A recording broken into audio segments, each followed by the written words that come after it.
Hi guys, నేను మీ Pavan Kumar. You're watching trend setter Tuni. Today topic వచ్చి స్టాండర్డ్ ప్లెయిన్ జీన్స్ అడిగారు. ఆర్మనీ బ్రాండ్ ఇది. డబుల్ టాన్ వస్తుంది. స్ట్రెచ్ కూడా చూడండి. ఇది లీ కంపెనీ. స్ట్రెచ్ చూడండి. ఈ స్పైకర్ బ్రాండ్ మనం చెక్ చేసుకోవచ్చు. యుఎస్ పోలో ఇది.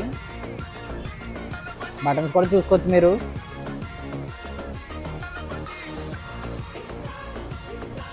పర్ఫెక్ట్గా ఉంటుంది. వాషింగ్ వారంటీ కూడా ఉంటుంది. ఇది పోలో జీన్స్ కూడా చూడండి. ఉడికని ఈగలు కూడా చూడండి ప్లెయిన్లో. ఈ సూపర్ డ్రై అందరూ అడుగుతున్నారు. సూపర్ డ్రైలో ప్యాచ్ చూడండి. ఇది అమెరికన్ ఈగల్. బటన్స్ కానీ ట్యాగ్స్ కానీ చూసుకోవచ్చు మీరు. పర్ఫెక్ట్గా ఉంటాయి.